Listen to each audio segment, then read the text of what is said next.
তো তোমরা শুরু করো। নমস্কার।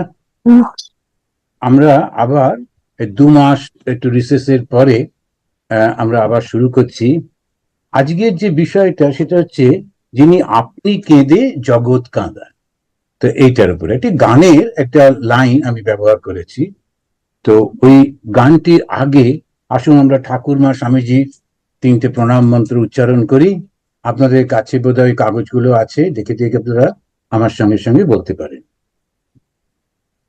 স্থাপকায় চ ধর্মস্য সর্বধর্মস্বরূপিণে অবতার বরিষ্ঠায় রামকৃষ্ণায় তে নমঃ।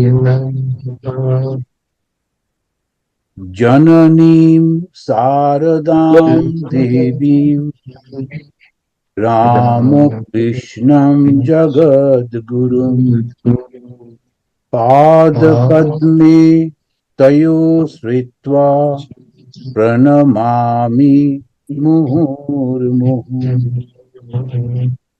নমস্ত্রীয়তিরাজায় বিবেকানন্দ সূরয়ে সচ্চিৎসুখস্বরূপায় স্বামিনে তাপহারিণে। হরি ওম তৎসৎ। এখন ওই অনির্বাণ তোমরা ওইটা একটু চালাও, ওই ছোট্ট ওই স্ক্রিনটা সবাই দেখতে পাবে, তাই তো? হ্যাঁ। আজকাল আমাদের সাধু ব্রহ্মচারীরা বেশ ভালো সব নাচ শিখেছে। আমাদের সময় আমরা এতটা নাচতাম না। যত অ্যাডভান্স হচ্ছে সব নাচতে শিখছে। সাথে দুটো ভালো হয়, একটা হচ্ছে শরীরটা ভালো থাকে, নাচানাচি করে ওয়েটটাও কমে টমে হয়তো।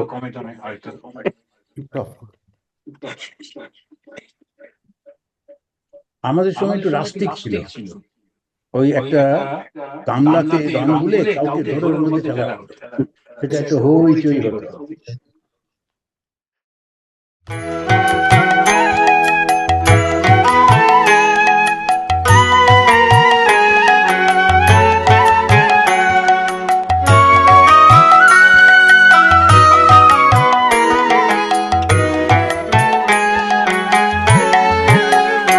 যাদের হরি বলতে নয়ন ঝরে তারা তারা দুভাই এসেছে রে।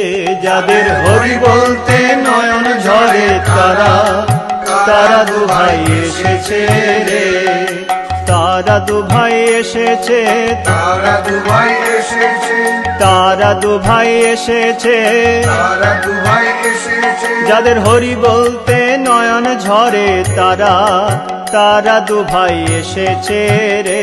যাদের হরি বলতে নয়ন ঝরে তারা তারা দুভাই এসেছে রে।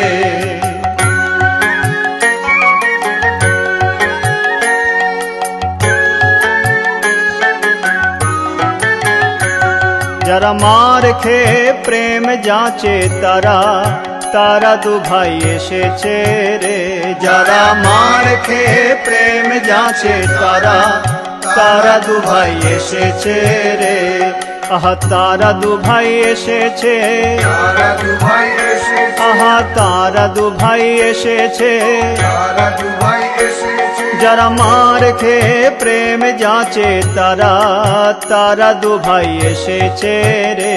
যাদের হরি বলতে নয়ন ঝরে তারা তারা দুভাই এসেছে রে। হরি বল, হরি বল, একবার গৌর হরি বল, নিতাই হরি বল, প্রাণ হরি বল, আমার দয়াল হরি বল। একবার গৌর হরি বল, নিতাই হরি বল, প্রাণ হরি বল, আমার দয়াল হরি বল। হরি বল, হরি বল, হরি বল মন আমার। হরি বল, হরি বল, হরি বল মন আমার। হরি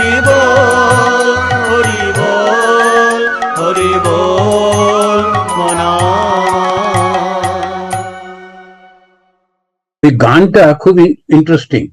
আমাদের সাধুরা তারা সব ওরা হোলি খেলছে এবং ওই গানটা করছে। আমাদেরই একজন সাধু ওই গানটা করছেন। তো ওই গানটার সঙ্গে আমাদের এই আজকের যে এটা সাবজেক্টটা তার অনেকটা রিলেশন আছে। আসুন আমরা ভগবান কৃষ্ণকে একটু প্রণাম করে নিয়ে তারপরে আমরা শুরু করছি। কারণ আজকে যার কথা বলবো সেইটি তিনি হচ্ছেন কৃষ্ণের একেবারে সম্পূর্ণভাবে কৃষ্ণই হয়ে গেছিলেন সাধনা করতে করতে। তো আপনারা আমার সঙ্গে সঙ্গে বলতে পারেন, কৃষ্ণায় বাসুদেবায় হর এ পরমাত্মনে প্রণত ক্লেশ নাশায় গোবিন্দায় নমো নমঃ। শ্রীকৃষ্ণকে বাসুদেব, যিনি বসুদেবের সন্তান তাকে, যিনি পরমাত্মা তাকে, যিনি সমস্ত দুঃখ দূর করেন তাকে, যিনি সকলের হৃদয়ের মধ্যে অবস্থান করেন, প্রত্যেকটি হৃদয়ের সমস্ত সবকিছু তিনি জানেন, সেই গোবিন্দকে আমরা প্রণাম করে শুরু করছি। ভারতের আধ্যাত্মিক জীবনে বহু ধরনের সাধনা আছে। আমরা সবাই জানি এই বহু ধরনের সাধনা। বিখ্যাত সাধন পথগুলির মধ্যে একটা হলো জ্ঞান পথ, ধ্যান পথ, কর্মপথ ও ভক্তি পথ। এই চারটে হচ্ছে হিন্দু ধর্মের বৈশিষ্ট্য। যদি কখনো কেউ জিজ্ঞেস করে তখন আপনারা বলতে পারবেন, আমরা বলতে পারবো যে হিন্দু ধর্মের বৈশিষ্ট্য হলো কোনো একটা মত বা পথ নয়, চারটে মত বা পথে আমরা চলতে পারি। রামকৃষ্ণ মিশনে ভগবান শ্রীরামকৃষ্ণ স্বামী বিবেকানন্দ আমাদেরকে চারটে পথই একত্রিত করে সমন্বয় করে সেই পথে চলতে বলেছেন। তাই রামকৃষ্ণ মিশনের সিম্বলটাকে দেখবেন যে একদম চারটে যোগের ছবি দেওয়া আছে। প্রথমটা হচ্ছে একটা বড় সাপ, ওই সাপটা হচ্ছে যোগের চিহ্ন। তার ভেতরে একটা সূর্য উঠছে, ওটা জ্ঞানের চিহ্ন। পদ্ম ফুল একটি রয়েছে, সেটি ভক্তির চিহ্ন। আর ওয়েভি ওয়াটার, তরঙ্গায়িত জল, সেটা কর্মের চিহ্ন। তো জ্ঞান, ভক্তি, কর্ম ও ধ্যান, এই চারটি পথ যখন একত্রিত হয় তখন পরমহংস রূপী সেই ভগবান, যিনি বিষ্ণু, তিনি দর্শন দেন। তো এইটি হচ্ছে আমাদের চারটি মত এবং পথ।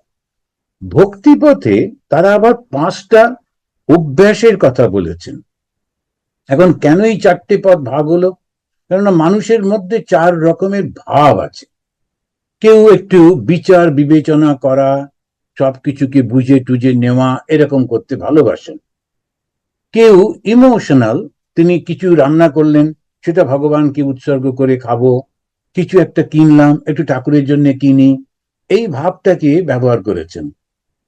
আবার কেউ কেউ কর্ম করতে ভালোবাসেন অন্যের জন্য, বদলে কিছু চান না, কিন্তু ও দুঃখ পাচ্ছে, ওর সমস্যা হচ্ছে, আমি করে দিচ্ছি। আর কেউ কেউ নির্জনে, গোপনে, একলা একলা সমস্ত মনটাকে জগৎ থেকে তুলে নিজের মধ্যে রাখতে চান। প্রত্যেকটা মানুষের মধ্যেই 4টে ভাব অবশ্যই আছে। তো যে কোনো একটা নিতে পারো, কিংবা এই 4টেকে একসঙ্গে করে আমরা করতে পারি। আর 4টে স্বাভাবিক আমাদের মধ্যে। আবার যখন ভক্তিপথে এলাম, সেই ভক্তিপথে ওরা বলল আমরা ভগবানকে আরো 5টা ভাবে সাধন করতে পারি। যেটা কি কি? শান্ত, দাস্য, বাৎসল্য, সখ্য ও মধুর। শান্ত ভাবটা কি? ঋষিদের ভাব। কি ঋষিদের ভাব? সবকিছু তারা জানে, ভবিষ্যতে কি হবে সেটা জানা আছে। তাই যখন কোনো কিছু ঘটনা ঘটছে তারা বিচলিত হন না। সেই জন্য বলছে শান্ত। শান্ত মানে ভেতরে কোনো ইচ্ছা নেই, তাই শান্ত হয়ে থাকেন। আমরা কখনো কখনো কোনো মানুষ চুপ করে বসে আছেন, মনে হয় কত শান্ত, আসলে শান্ত নয়, মনের মধ্যে ঝড় চলেছে, প্রচুর চিন্তা ভাবনা হচ্ছে, তাকে শান্ত বলা যায় না। শান্ত হচ্ছেন তিনি যার মনের মধ্যেও কোনো রকম ঝড় উঠছে না, কোনো চিন্তার ঢেউ উঠছে না। কেন? তার তো সব জানা আছে, সেই জন্য তিনি শান্ত হয়ে থাকেন। অনেক সময় আমরা যখন রুগীদের নিয়ে হসপিটালে যাই, ডাক্তারের কাছে যাই, ডাক্তার একবার দেখলো, দেখে বললো আচ্ছা রাখুন ওখানে। আমাদের খুব রাগ হয়, কি রকম হার্টলেস মানুষ এরা, কেন আমার রুগীকে দেখবে না, আমার বাবা আমার মা, হ্যাঁ এরা দেখছে না, ভালো করে দেখছে না। কিন্তু ডাক্তার জানে কি করতে হবে, এরকম অনেক দেখেছে, ও জানে একটু পরেই ঠিক হয়ে যাবে, এত উতলা হবার কিছু নেই। কিন্তু আমরা সহ্য করতে পারি না। ওই যে জানে বলে শান্ত হয়ে থাকা, ঋষিরা সমস্ত কিছু জানতেন কি হবে না হবে, তাই শান্ত হয়ে থাকতেন। এটা একটা ভাব, ভগবানকে ঈশ্বরকে লাভ করার এটা একটা পথ। ঈশ্বরকে আমরা কখনোই দোষ দিচ্ছি না, তার কারণ আমি জানি এই কর্মটা করেছি, এইটা ফল হবে এবং এটা ঠিক ঠিক হয়ে যাবে। দাস্য হচ্ছে আমি সমস্ত কিছু করতে পারি বটে, কিন্তু বদলে আমি কিচ্ছু চাই না। খুব কঠিন, কিছু একটু করলেই সঙ্গে সঙ্গে সে নাম চায়, মর্যাদা চায়। তো অনেক সময় আমি আমাদের আশ্রমে তো যখন কাউকে বলি যে তোমার নিজের নামটা দিও না, তুমি একটা অন্যভাবে করো, যেমন আমরা বলি যে কোঅর্ডিনেটর, হ্যাঁ কিংবা ইত্যাদি, কিন্তু ওই কোঅর্ডিনেটর লিখে তলায় নামটা দিয়ে দেয়, আর শুধু নাম না আবার ফোন নাম্বারটাও দিয়ে দেয়। এখন হচ্ছে কি, আমাকে চেনো, এটার থেকে বেরোনো খুব কঠিন। তা না হলে ওইটা সম্পূর্ণভাবে সব কিছু তিনি করছেন, আমি কিছু না, এই ভাবটা খুবই কঠিন। যেমন মাস্টার মহাশয়ের মধ্যে আমরা এটা দেখি, শ্রী ম তিনি কথামৃত লিখেছিলেন, এবং তিনি না লিখলে আমরা যে ঠাকুরের ভাবটা জানতেই পারতাম না, খুব কঠিন হয়ে যেত। সেই মাস্টারমশাই কিন্তু নিজেকে শ্রী ম বলে লাগলেন, মহেন্দ্রনাথ সেই জন্য শুধু ম বললেন। আবার কখনো কখনো মাস্টার লিখছেন, কেননা উনি টিচার ছিলেন। আর কখনো কখনো একজন ভক্ত এরম ভাবে লিখে যাচ্ছে, স্বামীজি খুব প্রশংসা করেছে। আর আমাদের এই দাস্য ভাবের ভাবটা হচ্ছে হনুমানের ভাব। হনুমান নিজেই কাঁধে করে রামচন্দ্রকে নিয়ে গিয়ে যুদ্ধ করালেন, কিন্তু সমস্ত ক্রেডিটটা রামকেই দিলেন। এইটাই হচ্ছে দাস্য। আর বাৎসল্য হচ্ছে মা যশোদার ভাব। ভগবান সে কিচ্ছু পারে না, আমাকে দেখতে হবে। ভগবান যখন ছোট কৃষ্ণ, সে যখন মাটি খেয়ে ফেলেছে, মা যশোদা গিয়ে এই মাটি বার করবার চেষ্টা করছেন, মুখটা হা করে জগৎটাকে দেখিয়ে দিলেন। মা দেখলেন ওর মুখের মধ্যে সারা জগৎ, তবু বিশ্বাস করলেন না, উল্টো হলো, ভাবলেন কোন নিশ্চয়ই ভূতে ধরেছেন, ওই কি সব দেখলাম মুখের মধ্যে, বলে আবার সেই ঝাড়ফুঁক করবার ব্যবস্থা। এখন ভাবটা হচ্ছে ভগবান তিনি যে কিছু জানেন না, আমাকে করে দিতে হবে, বাৎসল্য। সখ্য হচ্ছে অর্জুনের, যেটা বন্ধু, সে ভগবানের সঙ্গে ওইভাবেই মেলামেশা করে, খুব যে সে ভক্তি করে করছে তা না, কিন্তু ভগবানকে সে ভালোবাসে, ভগবানের সঙ্গে সঙ্গে থাকে, কিন্তু বন্ধুর মতো ভাবটা এটা অর্জুনের। আর মধুর ভাব হচ্ছে রাধা। এইটার উপরেই আমরা আজকে মেন আলোচনাটা হবে। রাধা কাকে বলে, রাধা কে, আর কেন এই মধুর ভাবের মধ্যে দিয়ে ভগবানকে পাওয়া যায়। মধুর ভাব মানে হচ্ছে একটা লাভ, লাভ ফর গড। এখন এই ভগবানকে ভালোবাসে, সবাই তো ভালোবাসে। মা যেমন সন্তানকে ভালোবাসেন, তেমনি ভাবে মা তিনি কৃষ্ণকে ভালোবাসছেন, বন্ধু বন্ধুকে ভালোবাসছে, কিংবা হনুমান শ্রী রামচন্দ্রকে ভালোবাসছেন। কিন্তু এই মধুর ভাবটা হচ্ছে প্রেমিকের প্রেমিকার প্রতি, কিংবা প্রেমিকার প্রেমিকের প্রতি যে ভাবটা সাধারণত সবার মধ্যে থাকে, মানুষের মধ্যে থাকে, সেইটিকে অ্যাপ্লাই করা হচ্ছে। অসাধারণ সমস্ত ব্যবস্থাগুলো হিন্দু ধর্মে, এটা জানলে খুব ভালো লাগে। যখন ওই ছোট্ট একটা মেয়ে, সে দেখছে ওরা সব ঝমঝম করে বাসনা বাজাতে বাজাতে বিয়ে করতে যাচ্ছে, তো ও দৌড়ে দৌড়ে এসে দেখছে বারান্দা থেকে, তারপরে ওর বাবা পাশে দাঁড়িয়েছে, বলছে ওরা কি করছে, তখন আমিও যাবো না, ওরা বিয়ে করতে যাচ্ছে, তুমি ওখানে কোথায় যাবে? তো ওই যে আমিও বিয়ে করবো, আমিও বিয়ে করবো, এখন বাচ্চা তো যেটাই পাচ্ছে আমিও করবো। তখন ওর বাবা ওকে ভোলাবার জন্য ঠাকুর ঘরে নিয়ে গিয়ে কৃষ্ণের মূর্তিটাকে দেখিয়ে বলেন, এই হচ্ছে তোমার বর, তুমি একে বিয়ে করো এবং বাস এই বাড়িতে বসো। সেই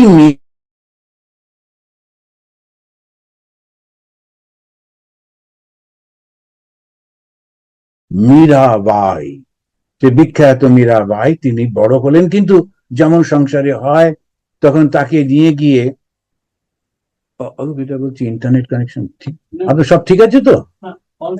তো এখন আমাদের ওইটাতে যখন ওই মীরাবাই বড় হচ্ছেন, তখন তাকে জোর করে বিয়ে দেওয়া হলো। উনি বললেন যে আমার দরকার নেই, তবু তো সংসারে এরকম থাকে, মেয়েরা বড় হয়েছে, বিয়ে দিতে হবে।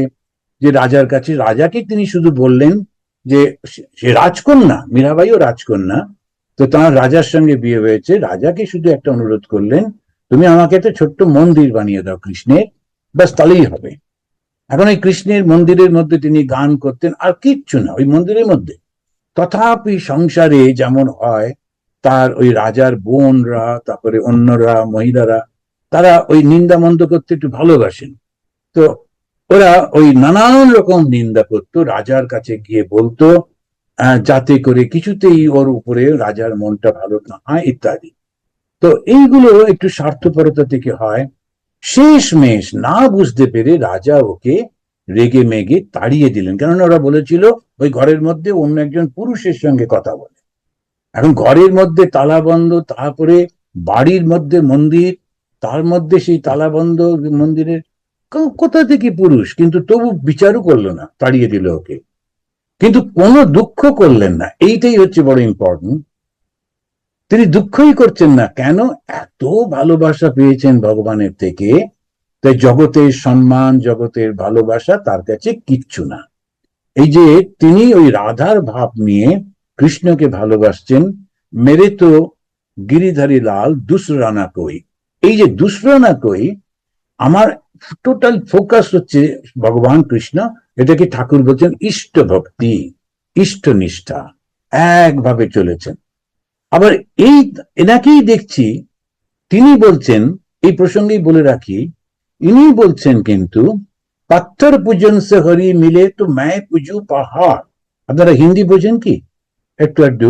তো যারা যদি পাথর পুজো করলে ভগবানকে পাওয়া যায়, তাহলে তো আমি পাহাড় পুজো করবো, ছোট্ট পাথরটা পুজো করবো কেন? ওই শালগ্রাম শিলা পুজো করছে, উনি বলছেন এই শালগ্রাম ছোট্ট পাথর কেন, এটা পাহাড়ই পুজো করছে।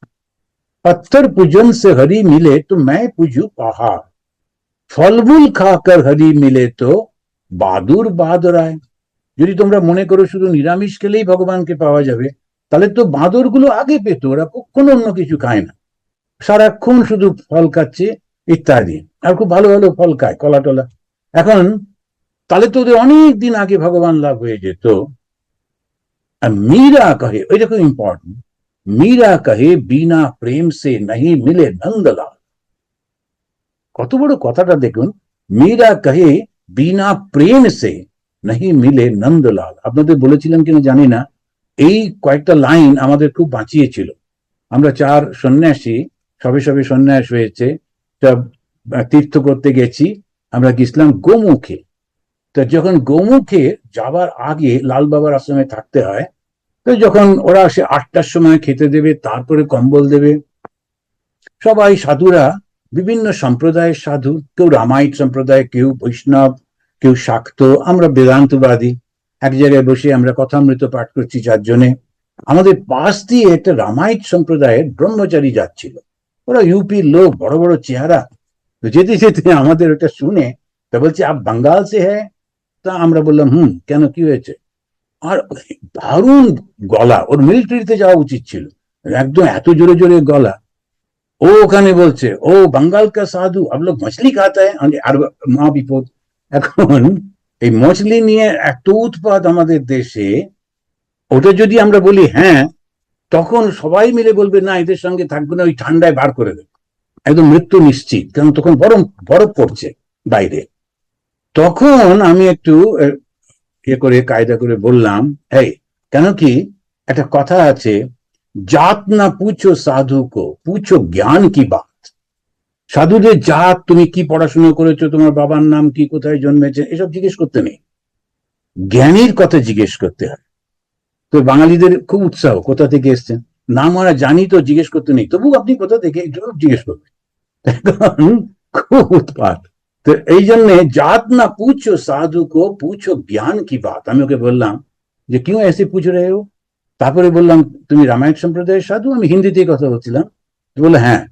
তখন আমি বললাম আচ্ছা বলো তো, যে বৈষ্ণবদের মধ্যে শ্রেষ্ঠ যে বৈষ্ণবী, তার নামটা বলো। ও বলতে পারছে না। তখন আমি বললাম যে মীরাবাইয়ের নাম শুনিনি? তো বলছে না। আমি যে, এই যে অন্য সাধুরা আমাদের কনভারসেশন শুনছে, আর আমি তো গেরুয়া পরা ও সাদা কাপড়, ব্রহ্মচারী, সুতরাং আমার একটা আপার হ্যান্ড আছেই, আমরা সিনিয়র, ওকে ধমকে ধমকে কথা বলছি। আর ইন্ডিয়াতে সাধুরা যদি ধমকে কথা না বলে ওকে ঠিক সাধু বলে নেয় না, দমকে দমকে বলতে হবে। তো আমি খুবই ওকে ধরে বলছি। তখন আমি এইটা কোট করেছিলাম যে পাথর পূজন সে হরি মিলে তো मैं पूजू পাহাড়, ফলমূল খাকার হরি মিলে তো বাদুর বাদরায়। এটা খুব সুন্দর একটা স্তোত্র আছে, গান আছে। মীরা কহে বিনা প্রেম সে नहीं মিলে নন্দন। ওইটা হচ্ছে সব থেকে গুরুত্বপূর্ণ। কি খেলাম, কি পড়লাম, কোথায় থাকলাম, ওটা নয়, কিন্তু ভালোবাসাটা, এই যে ভালোবাসা, এটাই হচ্ছে মধুর ভাব। ভগবান শ্রীরামকৃষ্ণ দেব আবার এই যে 5টা ভাব তার সঙ্গে আর একটা ভাব যোগ করে দিলেন, বড় পবিত্র ভাব, সেটা হচ্ছে সন্তান ভাব। যখন আমরা বাৎসল্য, তখন যিনি সাধনা করছেন তিনি হচ্ছেন বাবা বা মা, কিন্তু ঠাকুরের যিনি সাধক, যিনি সাধনা করছেন তিনি হচ্ছেন সন্তান, আর দেবতা হচ্ছেন বাবা বা মা। এই অবস্থায় কি হয়, যে যখনই আমরা বাচ্চাদের লক্ষ্য করবেন পার্কে টার্কে, তখন ওরা ওই খেলছে, স্লিপ খুব পছন্দ করে বাচ্চারা, বারবার ওঠে আর ওই স্টার্ট করে স্লিপ দিয়ে নাবে, কি যে ওতে আনন্দ কে জানে, কিন্তু উঠছে আর সাঁ করে নামছে এটাতে। আর ওই খেলতে খেলতে মাঝে মাঝে পেছন ফিরে দেখে নিচ্ছে মা বেঞ্চে বসে আছে কিনা। মা অন্য মায়েদের সঙ্গে বসে, সব বাচ্চারা খেলছে, মারা থাকেন নিজেদের মধ্যে গল্প করছেন, ওই বাচ্চাটা মাঝে মাঝে পেছন ফিরে দেখে নেয় মা আছেন কিনা, বাস তাহলেই হলো। এই সাধনার মধ্যে ওইটুকু, ঠাকুর বললেন আমার মা আছেন। এই যে মা আছেন মানে একটা পরিপূর্ণ বিশ্বাস। তাই পরবর্তীকালে ভক্তদের বলছেন মায়েরই বলছি, ঈশ্বর আছেন, তাকে দেখা যায়, কথা বলা যায়। এই যে বলছেন বিশ্বাসের সঙ্গে, ওই বিশ্বাসটা হলেই হলো। ওই বাচ্চাটা জানে মা আছে, সে বড় লোকের হোক বা গরিব মানুষের হোক, ওই মা থাকলেই ও খুব খুশি, ও মা সব দেখবে। তো ওই মা আছেন বলে ও খেলে বেড়াচ্ছে। এবারে মা দেখলেন ঠান্ডা পড়ছে, গিয়ে জোর করে একটু সোয়েটার পরিয়ে দিলেন, দেখলেন যে জুতোটায় জল লেগে গেছে, জুতোটা খুলে দিলেন, ওগুলো সব মা করে দেবে, ওকে কিচ্ছু করতে হবে না। এই যে একটা সাধনা, এই সাধনাটাতে একটাই খুব সুন্দর, শুধু মা আছেন। তো ঠাকুরের এইটা সন্তান। ভগবত গীতাতে আমরা দেখি একদম প্রথম অধ্যায় দেখছি বিষাদ যোগ। এই এতগুলো পথ, এতগুলো ভাবে ভগবানের দিকে যাচ্ছি, একটা হচ্ছে শান্ত, দাস্য, বাৎসল্য, সখ্য, মধুর, আবার সন্তান ভাব, তারপরেতে বিষাদ যোগ। যখন দুঃখ আসে, ওই দুঃখটাকে ইউটিলাইজ করা যায় ভগবান লাভের জন্য।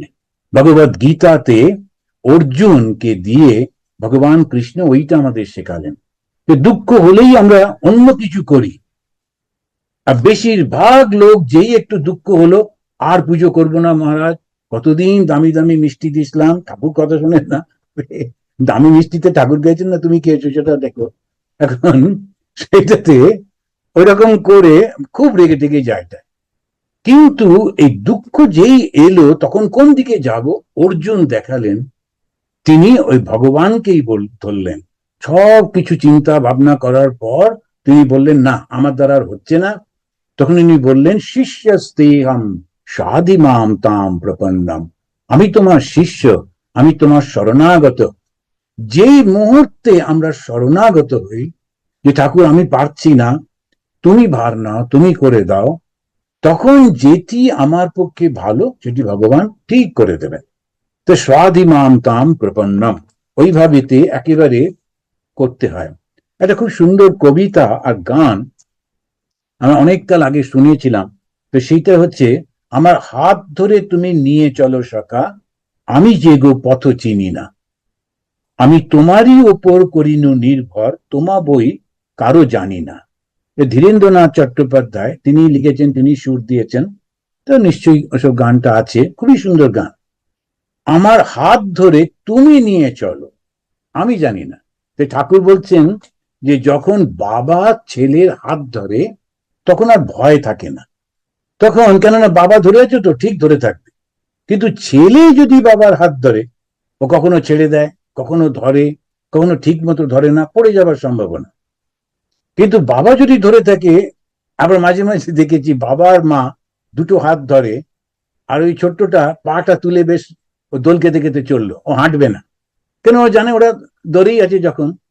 তখন ওই রকম ভাবে যখন পরিপূর্ণ নির্ভর হতে পারে ঈশ্বরের উপর, আমার হাত ধরে তুমি নিয়ে চলো সখা, আমি যে গো পথ চিনি না, তোমারই ওপর করিনু নির্ভর, তোমা বই কারো জানি না, তোমার ওপরই আমি নির্ভর করছি, তোমার ছাড়া। এইটাই হচ্ছে, যেমন ওই মীরাবাই বললেন, মেরে তো গিরিধারী লাল দুসরা না কই।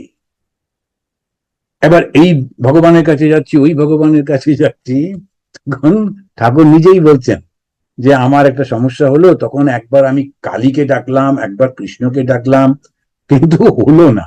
কারণ কে আসবে? কালী কৃষ্ণ সবাই কনফিউজ যে কে যাবে।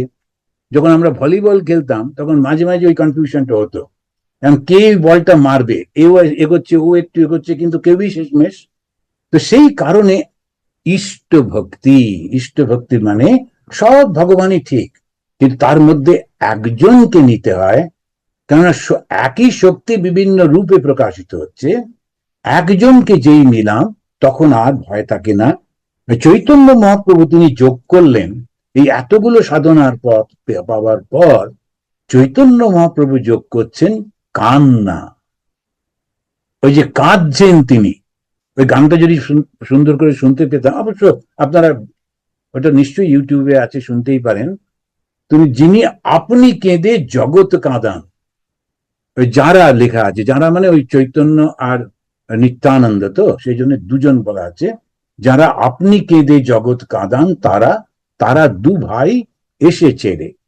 চৈতন্য মহাপ্রভু হচ্ছেন সন্ন্যাসী, আর নিত্যানন্দ হচ্ছেন গৃহী, কিন্তু দুজনেই একসঙ্গে চলেছেন। এটা একটা নতুন জিনিস। সাধারণত সন্ন্যাসীরা গৃহীদের সঙ্গে তপস্যা করতেন না, সাধনা করতেন না। 1400 শতাব্দী থেকে চৈতন্য মহাপ্রভু দুটোকেই এক করে দিচ্ছেন, তুমিও সাধনা যেটা করবে, আমিও। কেননা কোথায় থাকছি সেটা বড় কথা নয়, কোথায় মনটা আছে। যে গৃহী সবসময় মনে করে ওহো, আমি তো, বেশিরভাগ লোক বলবার সময় একটু তারা মনের মধ্যে অন্য ভাব, বলার সময় একটু ভক্তি দেখাবার জন্য বলে মহারাজ আমরা তো পাপি তাপি লোক ইত্যাদি, বেশিরভাগই বলে। কি পাপ হয়েছে আর কি তাপ জানা নেই। কিন্তু আসলে ব্যাপারটা হচ্ছে কি, সাধনাটা সবাই করতে পারে।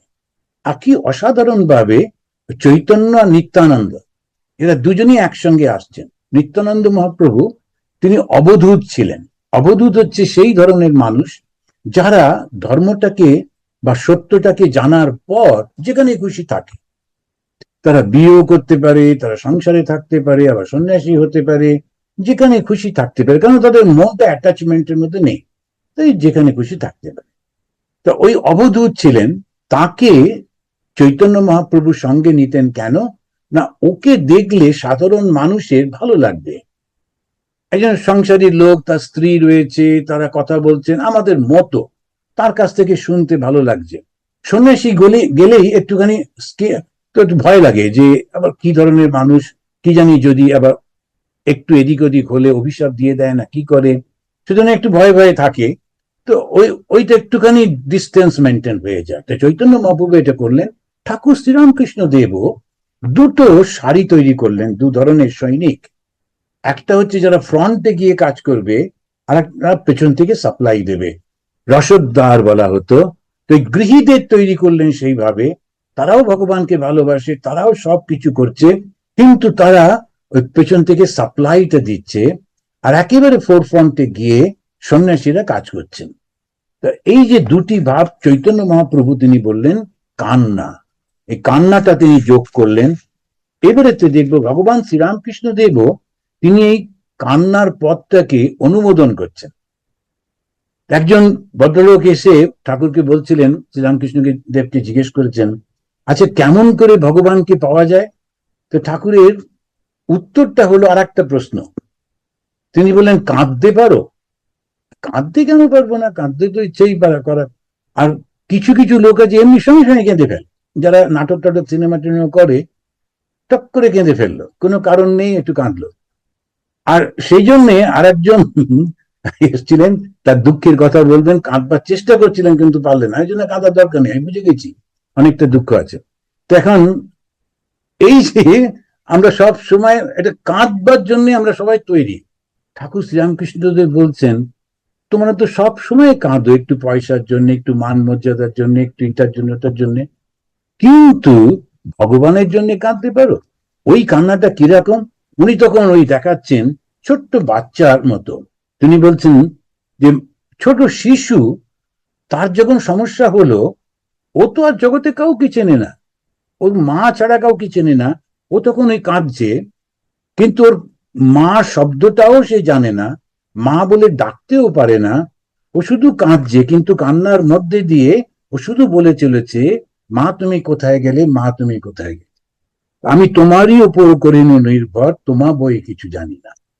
ওই শিশুটির কান্নাটা তার মায়ের কাছে ঠিক পৌঁছে যায়, মা জানে ও আমি ছাড়া ওর কেউ নেই, সুতরাং মা এসে ওকে কোলে তুলে নেন। তো আমরা যে কাঁদি, সেটা হচ্ছে একটা সময় অসময়ে আর অবস্থা অনুযায়ী একটু কাঁদি। তা সেটার একটা প্রফেশন আছে। রাজস্থানের দিকে ওখানে কেউ মারা গেলে কাঁদতে হয়, কিন্তু ওরা ব্যবসায়ী লোক, বাড়িতে একজন 90 বছরের বুড়ো মারা গেছেন, তার জন্য বসে বসে যদি কাঁদি, ওদিকে দোকানটা বন্ধ রাখতে হবে, ব্যবসা ক্ষতি হয়ে যাবে। আবার না কাঁদলে তখন যিনি মারা গেছেন ওর আত্মা এসে ভয় দেখাবে, কারণ ঠিক নেই তো। সেই জন্য ওরা লোক ভাড়া করে, কিছু মহিলা থাকেন, তাদেরকে ডেকে নিয়ে এসে বসিয়ে দেয়, ওরা বসে বসে কাঁদে, পার আওয়ারে হয়তো 25 টাকা 30 টাকা পায়। এদেরকে বলে রুদালি। এই রুদালি এর একটা প্রফেশন। ওরা টপ করে বসে বসে 1 ঘন্টা কাঁদবে, একবার ইনিয়ে বিনিয়ে কাঁদবে। তখন জিজ্ঞেস করা হলো, তোমার কে মারা গেছে? আরে কেউ না, আমি একটু জেগে একটু চা নিয়ে এসো, কেঁদে কেঁদে গলা শুকিয়ে গেছে। এখন করে এরকম রুদালি। কান্নাটাকে আমরা যদি রুদালির মতো কাঁদি না, তাহলে ভগবান পাওয়া যাবে না। ভগবান শ্রীকৃষ্ণ তিনি আমাদেরকে বলছেন, তুমি আমার কাছে এসো। কোন পথে যাব? তারই নির্দেশিত পথে তাকেই অনুভব করবার পর ঋষিরা বলছেন, শান্ত, দাস্য, বাৎসল্য, মধু ইত্যাদি ইত্যাদি করে চৈতন্য মহাপ্রভু তিনি এসে বললেন, তুমি যদি কাঁদতে পারো তাহলে হবে। আর সেটাই পরবর্তীকালে আরো 400 বছর পরে ভগবান শ্রীরামকৃষ্ণদেব বললেন, কাঁদতে হবে। তো এই যে কান্নাটা কিরকম, চৈতন্যদেব নিজেই কেঁদে দেখাচ্ছেন কেমন করে কাঁদতে হয়। ভগবান শ্রীরামকৃষ্ণ তিনিও ডেমনস্ট্রেট করেছিলেন, মাটিতে শুয়ে পড়ে হাত পা চড়ছেন, শিশুর মতো কাঁদতে হবে। কিন্তু চৈতন্য মহাপ্রভু যখন কাঁদছেন, তখন তিনি প্রচন্ড সিংহ বিক্রমে নৃত্য করতে করতে, কিন্তু ভালোবাসায়, ভগবানের প্রেমে তিনি সব কিছু ভুলে তিনি কাঁদছেন। আর সেই কান্নাটা অসাধারণ, চোখ দিয়ে জল পড়ছে, চতুর্দিক উনি দেখতে পাচ্ছেন না, একমাত্র কৃষ্ণ ছাড়া কারোর দিকে যাচ্ছেন না, তিনি নৃত্য করছেন। আর কেন নৃত্য করছেন? আনন্দ হচ্ছে, ওই কান্নাটার মধ্যে আনন্দ হচ্ছে। এটা একটা অদ্ভুত জিনিস। সেই জন্য চৈতন্য মহাপ্রভু শুধু বসে বসে কাঁদছেন না, হাউতাস করছেন না, কপাল টুকে টুকে কান্না এরকম করছেন না, কাঁদতে কাঁদতে নৃত্য করছেন। এই এই ছোট্ট ছোট্ট জিনিসগুলো যদি আমরা লক্ষ্য করি, আমরা দেখব কি অসাধারণ। তারা দু ভাই এসেছে, কেন না, যারা আপনি কেঁদে জগৎ কাঁদায়, তারা নিজে কাঁদছেন কেন? শেখাবার জন্য। কি শেখাচ্ছেন? কত জিনিসের জন্য তো আমরা কাঁদি, একটু ভগবানের জন্য কাঁদো। কিন্তু যখন ভগবানের জন্য কাঁদবে, তখন তোমার দুঃখ হবে? একেবারে না। ভগবানের জন্য কাঁদলে তোমার দারুণ আনন্দ হবে। আর এত আনন্দ, তুমি চুপ করে বসে থাকতে পারবে না, তখন উঠে দাঁড়িয়ে নৃত্য করতে হবে। যদি ওই গানটা ভালো করে শোনেন, তখন দেখবেন সত্যি নাচতে ইচ্ছে করবে, আপনি নিজেকে রাখতে পারবেন না, এত সুন্দর করে ওটা প্রেজেন্ট করা হয়। তবে চৈতন্য মহাপ্রভু আমাদেরকে এটা শেখাচ্ছেন, সহজ ভক্তির পথ অনুশীলন করে তিনি প্রচার করছেন। এখন আর একটা কারণও ছিল, এই 1400-1500 এই শতকে যখন অবস্থাটা আমরা আগে একটা আমাদের এই আলোচনায় তখন হিস্টোরিক্যাল পার্সপেক্টিভটা দেখেছিলাম, তখন ভারতবর্ষের অবস্থাটা, বিশেষ করে সনাতন ধর্ম হিন্দু ধর্মের অবস্থা খুব কঠিন। আর বাংলায় বিশেষ করে তখন সব চলে এসছে, এসে দখল করে নিয়েছে, নানান রকমের প্রলোভন চলছে, অত্যাচার হচ্ছে। আর তারপরে on the top of that, আমাদের যেমন বলি, আমাদের পণ্ডিতরা তারা ছুঁয়ো না করছে, তারা সমানে দরজা বন্ধ করছে যে তুমি কোথায় জন্মেছো, তুমি কোন বংশে জন্মেছো, তুমি কি কাজ করো, তুমি কি খেয়েছো, এইসবের উপরে খালি তারা ঠেলে ঠেলে বার করে দিচ্ছে। আর তারা কোথায় যায়? নিজেরকে যা মনে করেছিল আমার সঙ্গে জন্মেছে একই দেশে, মনে করেছিল একই ধর্ম, কই তারাও আমাদের নিচ্ছে না। তারা বলছে না, তুমি নিচু জাতের, ভগবান কৃষ্ণকে মন্দিরে ঢুকতে পারবে না, বাইরে থেকে তুমি কর। এখন সে বুঝতে পারছে না কোথায় যাবে, এইদিকে প্রলোভন, আমাদের কাছে চলে এসো। এইরকম অবস্থার মধ্যে তখন চৈতন্য মহাপ্রভু ওই যে রাস্তায় কাঁদতে শেখাচ্ছেন, কিচ্ছু করতে হবে না, বসে ধ্যান করা সম্ভব না, তীর্থযাত্রা করা সময় নেই, অন্য সমস্ত যে যাগযজ্ঞ করা করতে গেলে তখন রাজনৈতিক বাধা আসছে, তো কি করব? তখন বললেন একসঙ্গে তোমরা নাচো আর গাও। এইটি তিনি প্রচার করছেন। আর একসঙ্গে যখনই করছেন তখনই তার ভেতর থেকে এই ভাবটা দূর হয়ে যাচ্ছে। ব্রাহ্মণ, ক্ষত্রিয়, বৈশ্য, শূদ্র একসঙ্গে ভগবানের নাম করছে। আর চৈতন্য মহাপ্রভু খুব দূরদৃষ্টি সম্পন্ন ছিলেন, তো তাই তিনি একটা বড় বড় মুড়ি আনতেন, মুড়কি আনতেন, তার মধ্যে একটু বাতাসা দিতেন, এসব দিয়ে তিনি, তার মধ্যে আবার দইও দেওয়া হতো, দিয়ে একটা দারুণ টেস্টি বানাতেন, কিন্তু রাখতেন একটা পাত্রতে আর বলতেন ভক্তদের ওর থেকেই খাও। এবারে ব্রাহ্মণও এসে ছুঁয়ে একটু খেলো, চণ্ডালও এসে ওর থেকেই নিয়ে খেলো, তখন ভক্তের জাত নাই। চৈতন্য মহাপ্রভু যেটা তৈরি করেছিলেন, ভগবান শ্রীরামকৃষ্ণ পরবর্তীকালে আপনারা যখন পড়বেন তখন দেখবেন, বা যারা পড়েছেন জানেন, একভাবে সেইটাকেই, সেই ট্র্যাডিশনটাকে এগিয়ে নিয়ে যাচ্ছেন। চৈতন্য মহাপ্রভুর সময় ভীষণ কঠিন ছিল জাতপাত ভাঙা, শ্রীরামকৃষ্ণের সময়তেও তাই ছিল, তবে অনেকটা আধুনিক হয়েছে। কিন্তু তখন আবার অন্য একটা জিনিস এসে গেছে, আমাদের সাহেবরা সেগুলো শিখিয়েছিলেন, যে তোমরা হচ্ছ হায়ার ক্যাটাগরির লোক, জাত না, কিন্তু তোমরা ইংরেজি বলতে পারো, তোমাদের এইটা আছে সেইটা আছে, আর ওরা সেটা নেই। তখন ওইটা দিয়ে আবার ভাগ করেছিল।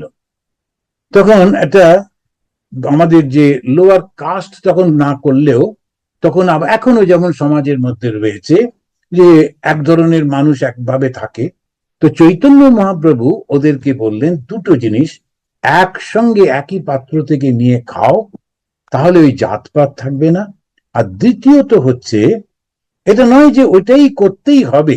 অনেক সময় অনেকে বলবেন যে হাইজেনিক দিক থেকে এটা ঠিক না, কিন্তু যখন একটা ভাব তৈরি করা হচ্ছে, একটা ভাব গড়ে তোলা হচ্ছে, তখন এই বৈপ্লবিক এই পথগুলো ঠিক করতে হয়। আর দ্বিতীয়টা হচ্ছে একসঙ্গে শুধু যদি কাঁদতে পারো। এখন ভগবান বলছেন যে তিনি ভক্তি ভাবকে একটা মানবী রূপ দিচ্ছেন। চৈতন্য মহাপ্রভু প্রথমে তিনি কি করলেন?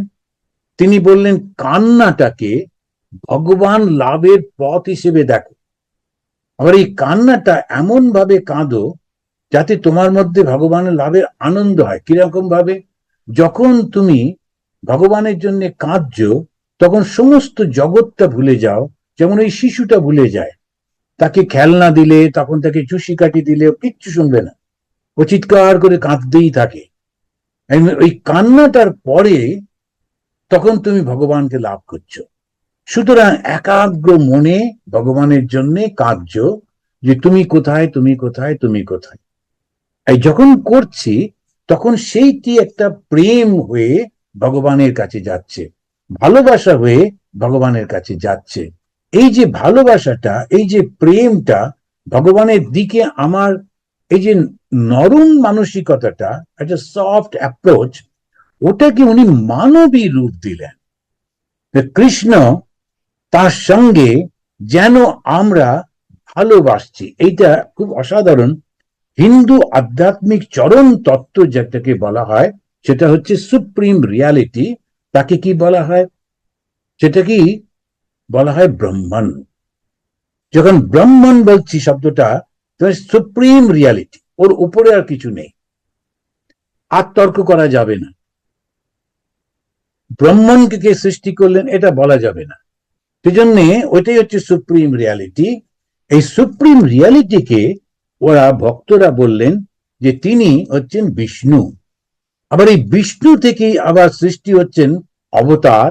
সেই অবতারের মধ্যে শ্রীরাম অবতার, কৃষ্ণ অবতার এবং পরবর্তীকালে শ্রীরামকৃষ্ণ অবতার।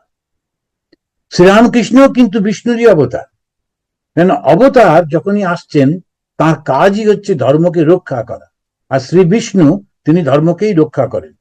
এই আধ্যাত্মিক এই ভাবটা তিনি নিচ্ছেন।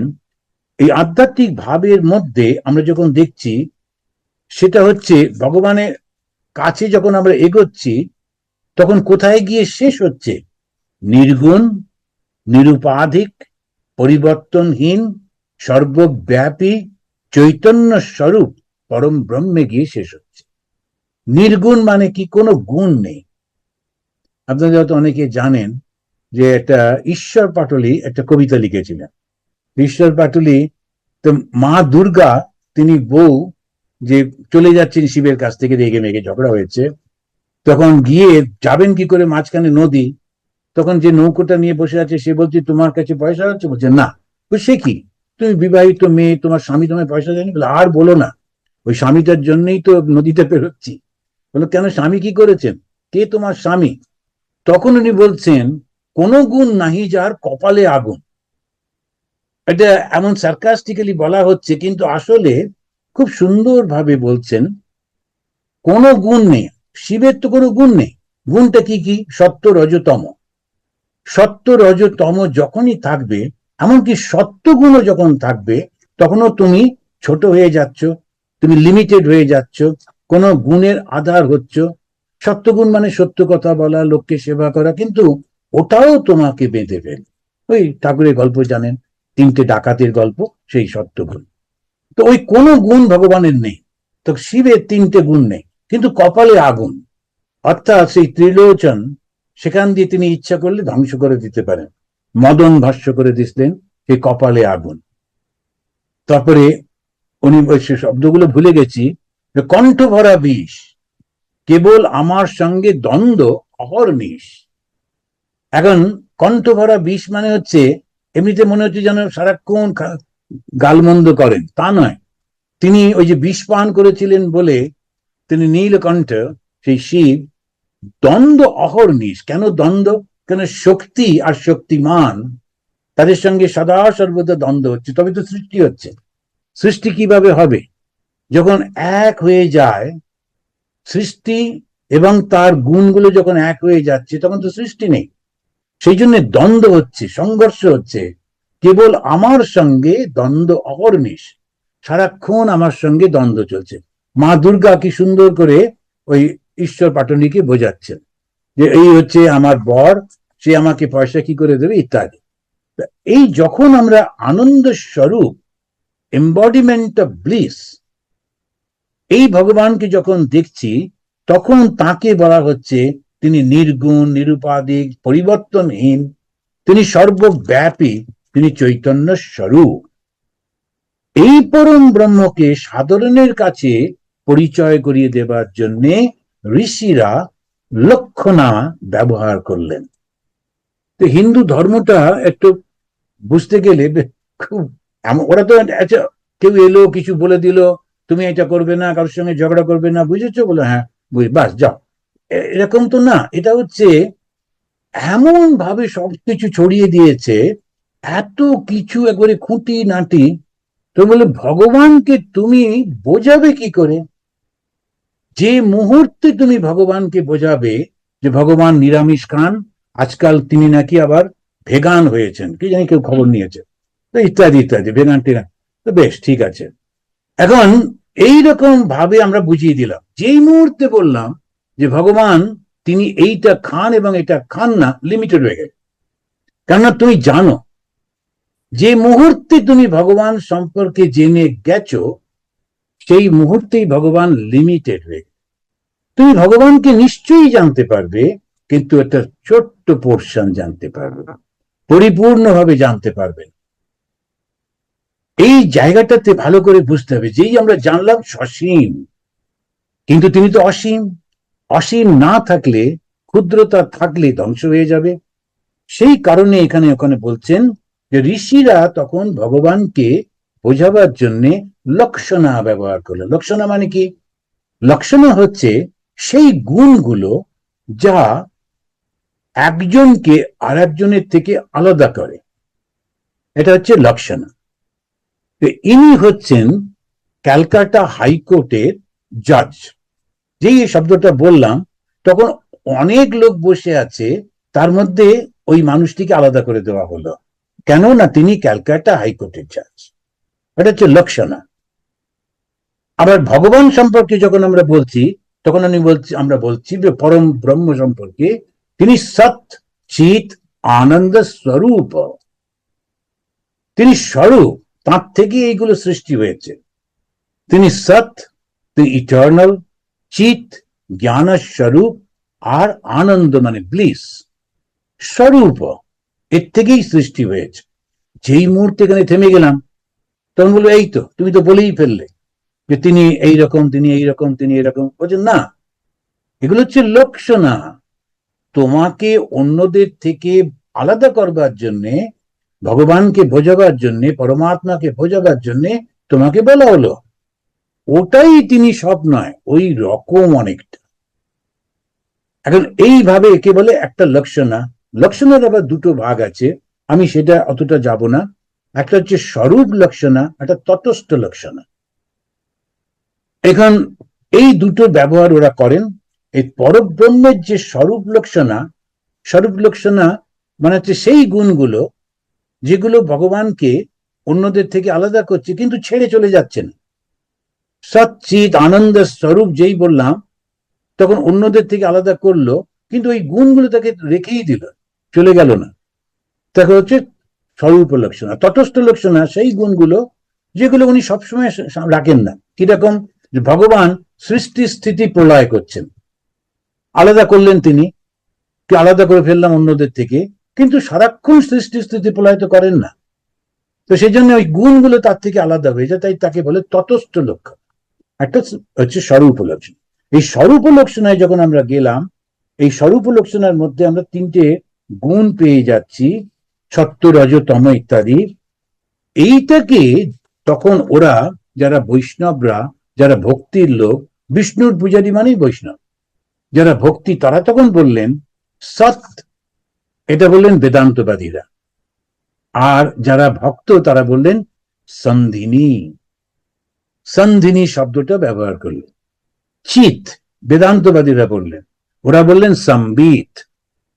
আর যেই বলা হলো আনন্দ, ওরা বলল লাদিনী। ওই তিনটে গুণকেই ওরাও নিলেন, কিন্তু নিজেদের টার্মিনোলজি ব্যবহার করলেন, সন্ধিনী, সম্বিত আর লাদিনী। সন্ধিনী সম্বিত তো আছে, এই লাদিনীটাকেই চৈতন্য মহাপ্রভু ব্যবহার করলেন। এখন ভক্তিপথে সাধকেরা এই ব্রহ্মকেই ভগবান বিষ্ণু রূপে, বিষ্ণুর অবতার রূপে, রাম কৃষ্ণ ইত্যাদি।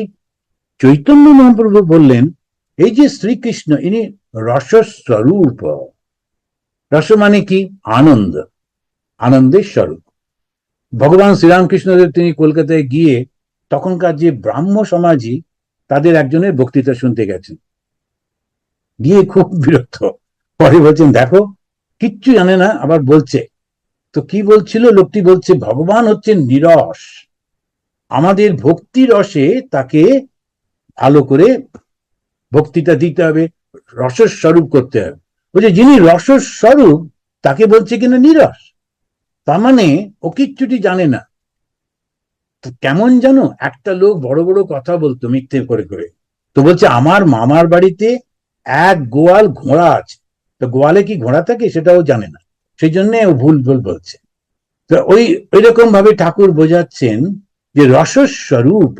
শ্রী চৈতন্য মহাপ্রভু বললেন শ্রীকৃষ্ণ কিরকম? তিনি রসস্বরূপ, অর্থাৎ তিনি আনন্দময়। এখন কথাটা হলো এই আনন্দটা ভোগ করবে কে? আনন্দ থাকলেই তো হলো না, ভোগ্য তো করতে হবে। তা না হলে কি লাভ আছে? ছবি আঁকে অনেকে, কবিতা লেখেন অনেকে, ওর একটা বিপদ। ছবি এঁকে যে রেখে দিল ব্যাস নিশ্চিন্ত, তা তো না, ওটা দেখাতে হবে। কবিতা লিখে যে ছেড়ে দিল তা তো না, ওটা শোনাতে হবে। যাকেই চা খাবেন আমার সঙ্গে, আসুন না, অনেকদিন দেখা। তারপরে বলে শুনুন একটা কবিতা লিখে না, আর খাবো না, চা খাবো না, যাই। তখন কেননা ওই কবিতা শুনতে হবে অনেকক্ষণ ধরে, তো একটা করে তো আর থামবে না, 5টা কবিতা। তো এই সমস্ত অসুবিধে, আমি একজনের ফোন ধরছি না, কেন কি ওই লেখাটা পড়াবে বলছে, আমি জানি আমার সময় নেই এখন। তো এই সামনে প্রথম 2 সপ্তাহ একেবারেই লেখাপড়া, সেই জন্য ফোনটা ধরতে পারছি না। এখন কি করব? তো কৃষ্ণ তিনি রসস্বরূপ বটে, কিন্তু আস্বাদন করবে কে? সেই রসটা, আনন্দটা নেবে কে? তিনি ছাড়া তো কেউ নেই। তখন তিনি নিজেকেই আলাদা করলেন, করে সেই আনন্দটা উপভোগ করছেন।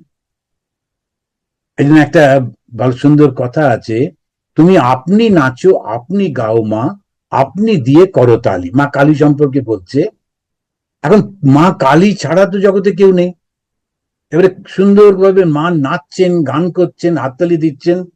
তখন ভক্ত বলছে তুমি আপনি নাচো, আপনি গাও, আপনি দিয়ে করতালি, কারণ আর তো কেউ নেই তোমার। তো সেই রকম ভাবে শ্রীকৃষ্ণ তিনি রসস্বরূপ, আনন্দের স্বরূপ, কিন্তু আনন্দটা ভোগ করবে কে? তখন কৃষ্ণ নিজেই নিজের আনন্দটা ভোগ করবেন। এইবারে চৈতন্য মহাপ্রভু তিনি যখন তার ব্যাখ্যাটা করছেন, আমি এটা বলেই শেষ করব। তো তিনি বলছেন যে শ্রীকৃষ্ণ তিনি যখন তার নিজের আনন্দ বা লাদিনী, কারণ যখনই বৈষ্ণব শব্দটা বলবো তাদের টার্মিনোলজি হচ্ছে লাদিনী, হয় লয় আকার, দয় হস্যই দন্তন্বয় দীর্ঘী। এই লাদিনী নিজেই উপভোগ করছেন, তখন তাকে বলা হয় স্বরূপা আনন্দ, নিজের স্বরূপে আনন্দ। তা কি সেই স্বরূপ? আনন্দ। তো এই স্বরূপা আনন্দ তিনি। আর শ্রীকৃষ্ণ যখন তার লাদিনী শক্তি থেকে নিজেকে আলাদা করে দেখছেন, তখন শক্তিটা আলাদা, আমি আলাদা, তখন বলা হচ্ছে শাক্তা আনন্দ। শক্তি সেটা আলাদা হয়ে গেল, তখন বলছেন শাক্তা আনন্দ। স্বরূপ আনন্দ, শাক্তা আনন্দ হলো, যেহেতু শক্তি স্বরূপ শক্তি, এই শক্তিকে নারী বলে চৈতন্য মহাপ্রভু ভাবলেন এবং আমাদের কাছে তিনি দিলেন, দিয়ে তার নাম দিলেন রাধা। তা রাধা ঠিক কোনো নারী নয়।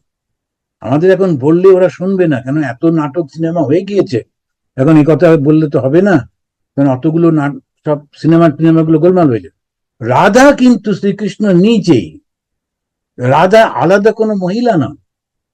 কিন্তু ওইভাবে একটা কাহিনী কেন তিনি চৈতন্য মহাপ্রভু সৃষ্টি করলেন, তখন আমাদের বুঝতে সুবিধে হয়, আমাদের ভাবতে সুবিধে হয়। যখনই আমরা ওই রকম দেখি তখন আমাদের খুব ভালো লাগে। এবারে রাধাকে তিনি সৃষ্টি করলেন এমন ভাবে যাতে রাধা সে আর একজনের বউ। তো অবশ্যই একটি অন্য পুরুষের বউ সে কেন কৃষ্ণকে ভালোবাসবে? সমাজ তো চিচি করবে। আবার রাধাও কষ্ট পাচ্ছেন, ভয় পাচ্ছেন, সমাজে কি কথা হবে, আবার না ভালোবেসে পাচ্ছেনও না। কেন কি তার সম্পূর্ণ মনটা তো কৃষ্ণই। এই যে টানা পড়েন, সেইটাকেই খুব সুন্দর করে প্রেজেন্ট করলেন চৈতন্য মহাপ্রভু। আর সেই কারণে আমরা এত তাড়াতাড়ি নিতে পারলাম। এই জন্য শ্রীকৃষ্ণের ভাবটা এত প্রবল ভাবে সর্বত্র, এত পপুলার দেবতা তিনি। তার কারণ হচ্ছে ওইটি। আমাদের যে বক্তব্য সেটি হচ্ছে এই যে লাদিনী, এই যে আনন্দ, এই শক্তিটা, তাকেই চৈতন্য মহাপ্রভু রাধা বললেন। কেন? আরাধিতা ইতি রাধা, যিনি সদা সর্বদা কৃষ্ণের ধ্যানে, কৃষ্ণের জ্ঞানে, কৃষ্ণের মননে, কৃষ্ণের ভাবে পূজা করেই চলেছেন, তিনি হচ্ছেন রাধা। তো যিনি ওইভাবে করেন, সাধনা করেন, তাকেই বলে রাধা। রাধা আলাদা কেউ নয়, যেই কেউ সারাক্ষণ ওই ভগবানকে চিন্তা করবে তিনি রাধা। ভগবান শ্রীরামকৃষ্ণ দেব তিনি রাধা রূপে সাধন করছেন। এখনো দেখবেন আপনারা যদি বৃন্দাবনে যান, তখন ওরা বলবে রাধে রাধে। কেন? ওরা হচ্ছে রাধার সাধক। কৃষ্ণ তো সাধন, কৃষ্ণকে পেতে হবে। কে পাবে? রাধা পাবে। রাধা কে? যে দিন রাত ভগবানের চিন্তা করে। আর সেই ভগবান কে? আনন্দ স্বরূপ। সেই জন্য সবাই ওরা নিজেকে রাধা মনে করে। কেউ বৃন্দাবনে একজনও আর পুরুষ নেই, সবাই হচ্ছে রাধা। আর একটাই পুরুষ, তিনি কৃষ্ণ। লোকেরা বুঝতে পারে না কথাগুলো, অন্যভাবে নেয়। কিন্তু আসলে ওই যে কৃষ্ণের হাজার হাজার তার স্ত্রী রয়েছে বলে লোকেরা সবকিছু বলতে থাকে নানা রকম ভাবে। কিছু কিছু আমাদের লেখকরা করেন না বুঝে বলেন। আসলে রাধা মানে সবাই যে কৃষ্ণকে ডাকছে, ভগবানকে পাবার চেষ্টা করছে, ভগবানের জন্য সমস্ত হৃদয় মন একত্র করে আর কিছু চাই না, সে কাঁদতে কাঁদতে ভগবানকে চাইছে, ওই রাধা। আর সেই জন্য যখন সে জগৎটা চায় না, তখন তার স্বরূপটা কিরকম হয়? সত্যগুণী। তখন তার রজ নেই, তম নেই, কারুর ওপর রাগ নেই, কারুর ওপর ঈর্ষা নেই, কারুর রকম কোনো কিচ্ছু নেই। তা তিনি কি হন? সত্যগুণী হন। আর সত্যগুণের রংটা কি? সাদা। ওই জন্য রাধা হচ্ছেন ধপধপে সাদা। একটা হিন্দিতে গান শুনছিলাম, এইসব গায়কগুলো করে তো, ওরা বলছে কৃষ্ণ গিয়ে ওর মাকে বলছে, আচ্ছা আমি কেন কালো, রাধা কেন সাদা? ওর মা একটু কনফিউজ, কি একটা সব উত্তর দিয়েছিল মনে নেই। কিন্তু সে যাই হোক, রাধা তিনি সাদা কেন? আসলে তিনি সম্পূর্ণভাবে সত্যগুণী। তার মধ্যে না আছে রজ, না আছে তম। এই সত্যগুণী রাধা, তিনি কৃষ্ণের বহিরঙ্গ, তার এক্সটার্নাল বাইরে যখন শক্তিটা, তাকে বলছে মায়া। আবার সেই শক্তিটা, মায়া শক্তি কি করে? মায়া শক্তি মানুষকে বন্ধনের মধ্যে ফেলে, তাদেরকে প্রলোভিত করে। এটা হচ্ছে কৃষ্ণের খেলা। কিন্তু সেই শক্তিটাই যখন অন্তরে এসে যায়, তিনি হচ্ছেন রাধা। কারণ সেটাই হচ্ছে ভালোবাসা। আর সেই ভালোবাসা চৈতন্য মহাপ্রভু তাই বলছেন, তোমরা প্রার্থনা করো, করতে করতে সারাক্ষণ প্রার্থনা করো আর কাঁদো। কি ভাবে প্রার্থনা করব? হরে কৃষ্ণ কৃষ্ণ কৃষ্ণ হরে হরে, হরে রাম রাম রাম হরে হরে। এটা সেই মহামন্ত্র বলেন ওরা। হরে কৃষ্ণ, কৃষ্ণ তুমি আমার মনটাকে হরণ কর, মনটাকে তোমার কাছে নিয়ে নাও। হে কৃষ্ণ, আমার নিজের কিচ্ছু চাই না, শুধু তোমাকে চাই, তুমি আমাকে গ্রহণ কর। তো আমার মনে পড়ছে, যখন আমি প্রথম জয়েন করলাম চেরাপুঞ্জিতে, কিছুদিন পরেই ঠাকুরের তিথি পুজো। তো আমার ওখানে যিনি মহারাজ ছিলেন, তিনি আমাকে একটা ধুতি দিলেন, বলেন স্নান টান করে ধুতিটা পাঞ্জাবিটা পরো, পরে ঠাকুরকে গিয়ে ঠাকুরের কাছে অর্পণ করো। তো আমি ধুতি পাঞ্জাবি টাঞ্জাবি পরে বেশ রেডি। তারপরে বললেন তুমি ঠাকুরকে কি দেবে? তো আমি বললাম আচ্ছা তাহলে কিছু ফলমূল ব্যবস্থা করি। তো না, ফল টল তো তুমি আশ্রমের থেকে সবাই সবাইকে দিচ্ছে, এ কত জিনিস লোকেরা দিচ্ছে, তুমি কি দেবে ভগবানকে? তখন আমি বুঝিনি। তখন উনি খুব সুন্দর বললেন, নিজেকে দিয়ে দাও। গিয়ে ওই ঠাকুরের কাছে সাষ্টাঙ্গ প্রণাম করে বলো, ঠাকুর আমার এই দেহ, আমার এই মন, আমার এই সত্তা, আমার সমস্ত কিছু তোমার। যে মুহূর্তে আমরা সেটা বলতে পারবো, ওই জন্য এই সাদা কাপড় সাদা জামা যে পরে, তার মানে সত্য গুণী। যে মুহূর্তে দিতে পারবো, তখন আমার বলে কিছু নেই। তখন সেই কারণে ভালোবাসা আর কান্না আসবে। আপনি কেঁদে জগৎ কাঁদায়, এই হচ্ছেন শ্রী চৈতন্য মহাপ্রভু। জয় পা ঠাকুর, জয় মা, জয় স্বামী, জয় চৈতন্য মহাপ্রভু। ঠিক আছে, এবারে খাবার আগে একটু হরে কৃষ্ণ করো দেখি সবাই মিলে।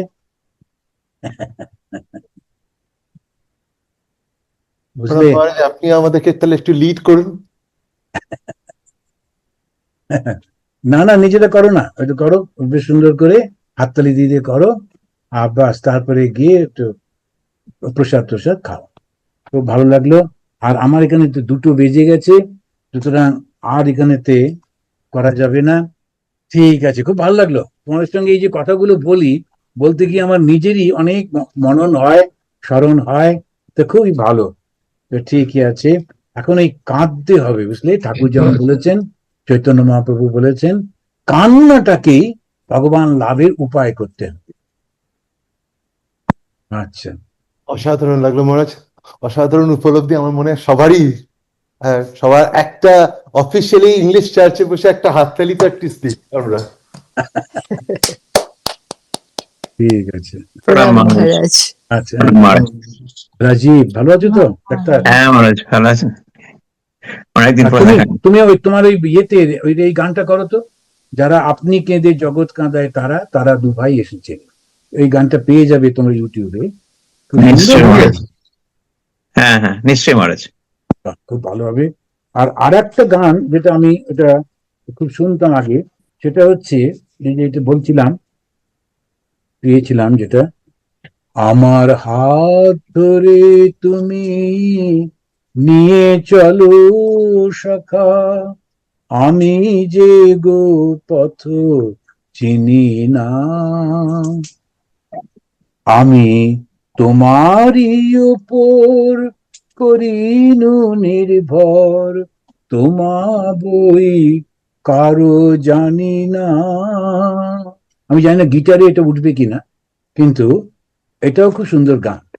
তো যখন একলা একলা থাকবে এই গানটা করতে পারো, আর নিজেকে ডেডিকেট করে দেবা ভগবানের চরণে। শিরোধার্য। ঠিক আছে। আমরা ছোটবেলা আমরা যখন ব্রহ্মচারী বেলুর মঠে, আমাদের বাথরুম পরিষ্কার করতে দিয়েছিল। বাথরুম একটা কমপ্লেক্স, তো সেখানেতে তখন আমি সবে সবে একটা গান শিখেছি। গান আমি একদম শিখতাম না, তো সেইখানে যাই হোক তখন একটা শিখেছিলাম যে আমি তোমারই ভালোবেসেছি, তোমারই ভালোবাসি। ওইটাই খুব মনের আনন্দে গাইছিলাম। আত্মস্থানন্দজি ছিলেন, তিনি ওই বাথরুমের পাশ দিয়ে একটা রাস্তা আছে, ওখান দিয়ে যাচ্ছিলেন, বাগান। তো যেতে যেতে শুনে জেনারেল সেক্রেটারি মহারাজ স্বামী গম্ভীরানন্দজিকে বলছেন, মহারাজ একবার বারান্দায় আসুন, এ খুব বিপদ হলো। গম্ভীরানন্দজি বলছেন, কি হলো? বলছে এই ব্রহ্মচারী তো কাকে ভালোবেসেছে, বলছে বলছে চলে যাবে। আমি বললাম, আমি তখন ভয়ে বাথরুমের মধ্যে ঢুকে দরজা বন্ধ করে দিয়েছি, ভাবছি যে আর যে আমার সঙ্গে আরেকজন ছিল, কিছুদিন আগে মারা গেল ওই সাধুটি। তো ও খুব ভালো তবলা বাজাতো, খোল বাজাতো, মুখে মুখেই বাজাচ্ছে, আর আমিও খুব মনের আনন্দে ওর সঙ্গে দুজনে মিলে, আমি জল ঢালছি আর ও ঝাড়ু দিয়ে দিয়ে পরিষ্কার করছে, আর ওই দুজনে আমি গান করছি আর ও মুখে মুখে তবলা বাজাচ্ছে, আর বেশ জমে গেছিল। তারপরে এই ঘটনা, তখন ও যে কোথায় পালালো, সাবধান। তো খুব মজার মনে হচ্ছে, খুব ভালো। সেই সব মানুষগুলো সব চলে গেছে, আত্মস্থানজি চলে গেলেন, তারপরে এই ব্রহ্ম সাধুটিও চলে গেল। বাস, ঠিক আছে, কেমন? খুব ভালো থাকো, সুস্থ থাকো, আনন্দে থাকো। রাধিনীকে ধরতে হবে, রাধিনী শক্তি। জয় ঠাকুর, জয় মা।